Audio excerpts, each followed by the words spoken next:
ভাই বলছিলেন যে বাংলাদেশ ম্যাচ জিতবে, জয় দেখে তারপর মাঠ থেকে ফিরবেন, কেমন লাগছে এই মোমেন্ট? একদম, এই যে গলা টলা ভেঙে কথাই বলতে পারছি না, খুব অদ্ভুত অদ্ভুত ফিলিংস।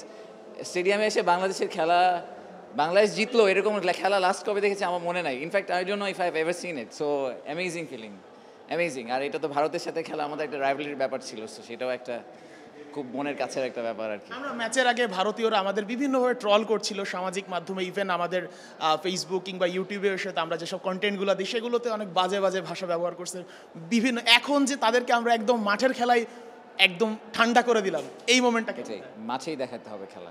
এইসব সামাজিক মাধ্যম এগুলো সব হচ্ছে গিয়ে যারা যারা দুর্বল তাদের জন্য, অ্যাকচুয়াল খেলা হবে মাঠে। যে গলা যে ভেঙেছে বলছেন, কোন মোমেন্টে সবচেয়ে বেশি এক্সাইটমেন্ট প্রকাশ পেয়েছে? প্রথমেই গোল দিয়ে দিল, আমি তো হলাম আজকে, আমি বলছিলাম 3টা গোল হবে 3টাই গোল হবে, কিন্তু হয় না এবার। আর লাস্টে গলা ভেঙে গেছে যখন আমাদের গোলকিপার পড়ে গিয়ে, তারপরে মনে হলো যে সে আর কোনোভাবে উঠতে পারছে না, যে আমরা জিতে যাচ্ছি। আমার এটা চিন্তা করে অদ্ভুত অদ্ভুত ফিলিং। কোন মোমেন্টগুলোতে সবচেয়ে বেশি ভয় লাগছিল? আমাদের গোলকিপারকে নিয়ে আমি খুব ভয় পাই। সো উনি যতবার তার সে বলের কাছে যাচ্ছে ততবারই আমার মনে হচ্ছে যে এবার একটা কিছু হয়ে যায় কিনা।